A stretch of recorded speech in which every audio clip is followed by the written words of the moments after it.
নমস্কার বন্ধুরা, আমি সঞ্চিতাস এসেন্স রেসিপিতে আপনাকে স্বাগত। নিশ্চয়ই ভালো আছেন, সুস্থ আছেন এবং আনন্দে আছেন। ফিশ এগ কারি, মাছের ডিম খাওয়াও যেমন উপকার, অনেক ভিটামিন আছে। তো এখানে বাচ্চা বা বিশেষ করে প্রেগনেন্ট মহিলাদের জন্য ভীষণ উপকারী, তবে একদম টাটকা হতে হবে, জ্যান্ত মাছের হতে হবে। তো এই টেস্টি রেসিপিটা ভীষণ সুন্দর ট্রিক্সের মাধ্যমে আপনার সাথে আমি শেয়ার করব।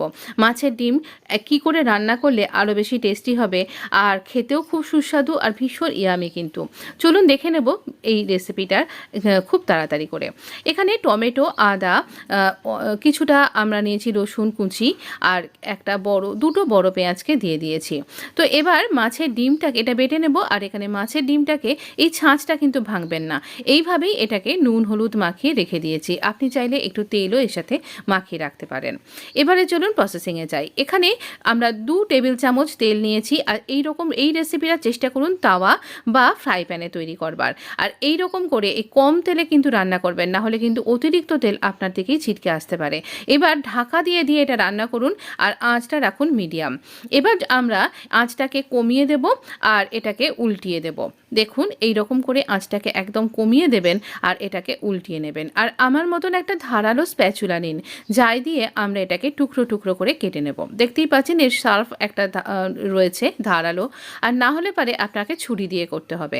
তবে এই স্প্যাচুলা দিয়ে করলে অনেক বেশি ইজি হবে, আপনার হাতে ছিটকানোর ভয়টা কিন্তু খুব কম। এই সময় এই ডিমের যে ছোট ছোট পোর্সগুলো সেগুলো কিন্তু ছিটকে ছিটকে গায়ে হাতে পায় বা এদিক ওদিক ছিটকে লাগে, তাই খুব সাবধানে এটা কিন্তু করতে হয়।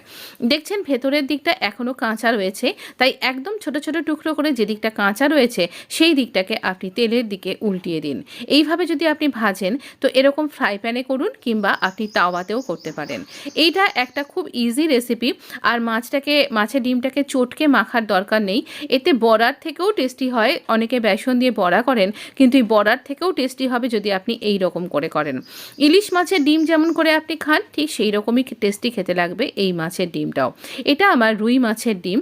তো আপনি যে কাতলা বা রুই বা মৃগেল যে কোনো মাছের ডিম দিয়ে এটা করতে পারেন। ভীষণ ইজি আর খেতে অনবদ্য হয়।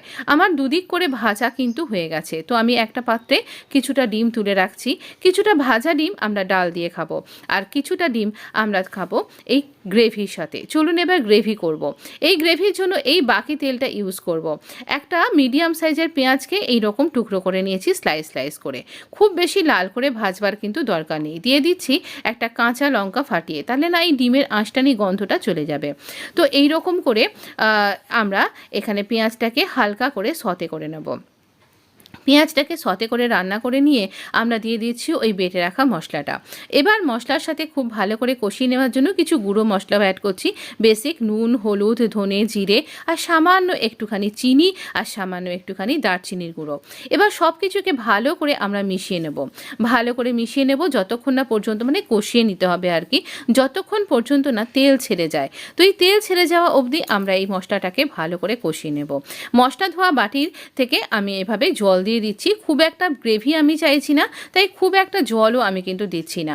খুব সামান্য হাফ কাপ পরিমাণ মতন আমি এখানে জল অ্যাড করলাম। এবারে এই ডিমগুলো যেগুলো আমি একটু বড় টুকরো করে কাট করেছিলাম সেগুলো আমি এখানে গ্রেভির মধ্যে দিয়ে দিচ্ছি।